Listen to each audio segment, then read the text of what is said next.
The lights are blinding. The crowd is deafening. Seth Rollins stands in the center of that Saudi Arabian ring, chest heaving, sweat dripping, thinking he's finally done it. Thinking he's finally proven that with Paul Heyman in his corner, he's untouchable. And then, the music hits. That music. The one sound that turns blood to ice. Brock Lesnar's music. And as Seth's eyes go wide, as the realization crashes over him like a tsunami of pure dread, Paul Heyman slowly, deliberately, takes off his jacket. The jacket with Seth's name on it. And underneath? The same advocate. The same Paul Heyman. But wearing a smile that says he was never on Seth's side. Crown Jewel just became a massacre. Before we dive into the most gut-wrenching, soul-crushing betrayal in recent WWE history, I need you to do something for me. I need you to hit that subscribe button right now. Because if you felt even a fraction of what Seth Rollins felt in that moment, if your jaw dropped, if you screamed at your screen, if you felt that sick pit in your stomach, then you're exactly where you belong. Right here. With us. We're a family that lives for these moments, that dissects every detail, every facial expression, every calculated move. And we need you in this family. So subscribe, smash the like button, and drop a comment telling me if you saw this coming, because what I'm about to reveal is going to make you question everything you thought you knew about Paul Heyman's grand plan. Let's rewind. Let's go back to where this nightmare began, because betrayal this deep, this calculated, this cold doesn't happen overnight. It's been brewing, festering. 3 months ago, Paul Heyman approached Seth Rollins with a proposition. Brock Lesnar was taking time off, healing up, and Paul needed someone to advocate for. Someone worthy. Someone who could carry the torch while the beast incarnate was in hibernation. And Seth, being the competitor he is, being the man who's clawed his way to the top time and time again, thought this was his moment. This was validation. The greatest advocate in wrestling history was choosing him. But here's what Seth didn't see. Here's what none of us saw until it was too late. Paul Heyman is not an advocate. He's not a manager. He's not even really human at this point. Paul Heyman is a chess master, and every single one of us, Seth included, we're all just pieces on his board. Think about it. Really think about it. When has Paul Heyman ever made a move that wasn't 3 steps ahead of everyone else? When has he ever aligned himself with someone without having an endgame that benefits Paul Heyman first and his client second? The clues were there. God, the clues were screaming at us, and we were too blind to see them. Every promo, every interview, every time Paul stood beside Seth Rollins and raised that microphone, he never said Seth Rollins is the guy. He said Seth Rollins is a guy. He never said Seth is better than Brock. He said Seth is different than Brock. The language. The precise, calculated language that Paul Heyman uses like a surgeon uses a scalpel. He was leaving himself breadcrumbs. An exit strategy. Because Paul Heyman knew exactly what he was doing from day one. He was keeping Seth warm. He was keeping Seth relevant. He was building Seth up, making him a bigger star, making him more valuable as a sacrifice. Because that's what Crown Jewel was. That wasn't a match. That was a ritual. An offering to the beast. Brock Lesnar doesn't just come back for anyone. Brock Lesnar doesn't return unless there's a spectacle worthy of his presence.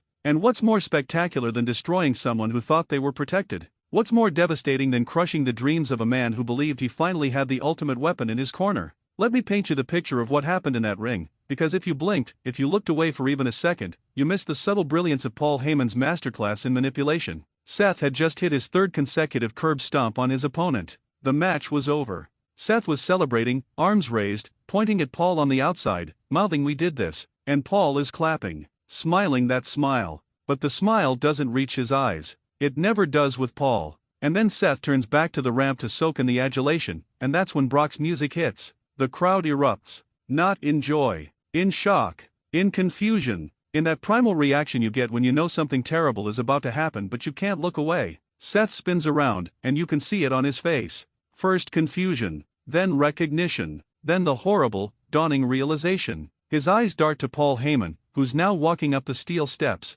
Slowly. Deliberately. And Seth is shaking his head. He's mouthing no. No. Paul, what are you doing? And Paul just keeps walking, keeps climbing, steps through the ropes, and stands face to face with Seth Rollins. The entire arena is silent. You could hear a pin drop in a stadium of 70,000 people. Paul reaches into his jacket pocket and Seth flinches. Actually flinches. But Paul doesn't pull out a weapon. He pulls out a microphone. And he begins to speak in that slow, measured cadence that has become his trademark. Ladies and gentlemen, my name is Paul Heyman, and I am the advocate for the reigning, defending, undisputed WWE Universal Champion, Brock Lesnar. The place goes nuclear. And Seth? Seth just stands there, paralyzed, because he knows what's coming. We all know what's coming. Paul walks past Seth like he's not even there. Like the 3 months they spent together meant nothing. Like Seth Rollins is just another name in Paul Heyman's long list of chess pieces used and discarded. And Brock Lesnar storms down that ramp like a freight train with a personal vendetta.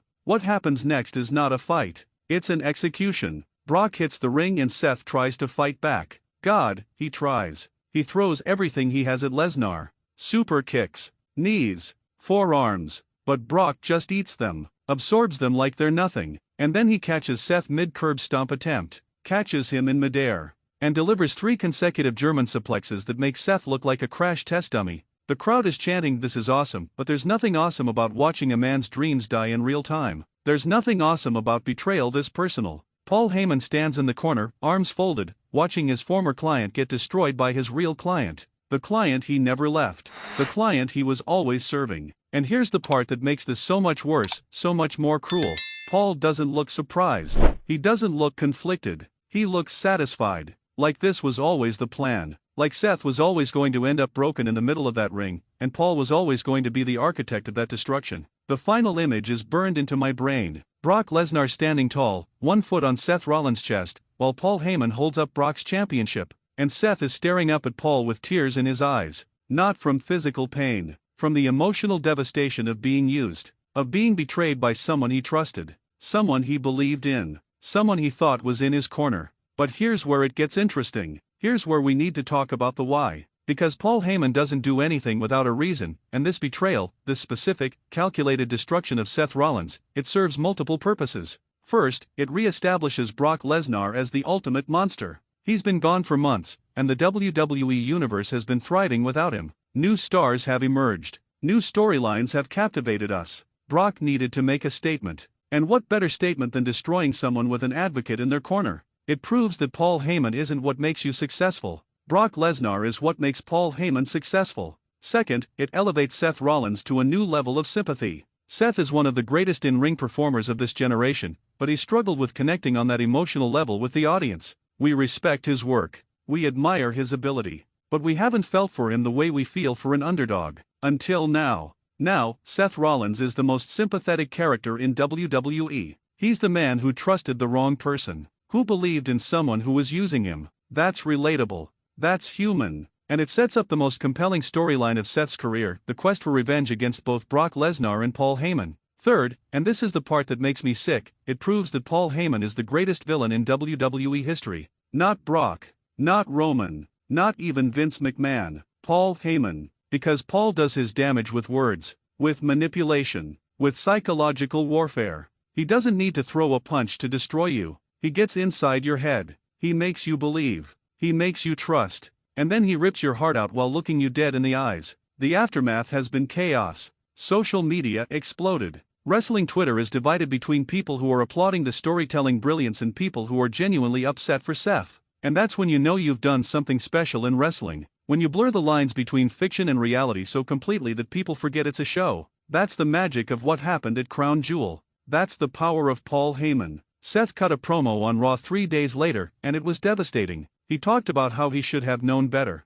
how he should have listened to everyone who warned him about Paul, how he let his ego and his ambition blind him to the truth. And then he said something that gave me chills. Paul, you didn't just betray me. You showed me exactly who I need to become to beat Brock Lesnar. You showed me that I've been too trusting, too honorable, too good. And that ends now. You want to see what Seth Rollins becomes when he stops caring about doing things the right way? You're about to find out. This is no longer about championships. This is no longer about wins and losses. This is personal. This is about revenge. This is about Seth Rollins burning down everything Paul Heyman has built to prove that he never needed an advocate, that he never needed validation from anyone, that he is, and has always been, enough on his own. And Paul? Paul is loving every second of it. Because chaos is where Paul Heyman thrives. Controversy is his oxygen. He's already cutting promos about how Seth should be thanking him. How Paul elevated Seth to the biggest storyline of his career. How without Paul Heyman, Seth Rollins would still be just another guy in the midcard.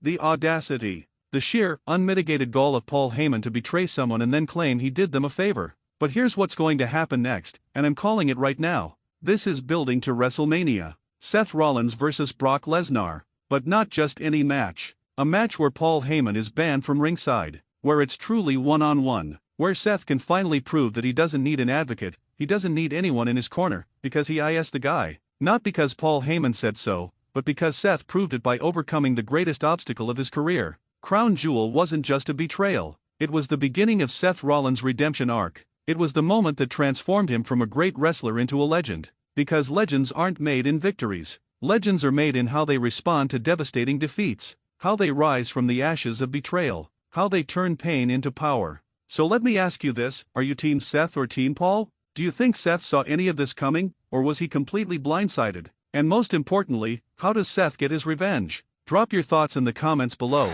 because I'm reading every single one. Hit that like button if this betrayal left you shaking. Share this video with every wrestling fan you know who needs to understand the magnitude of what went down. And if you haven't subscribed yet, what are you waiting for? We're just getting started dissecting the most insane storyline in WWE. This is Ring Rumble, and the Rumble has only just begun.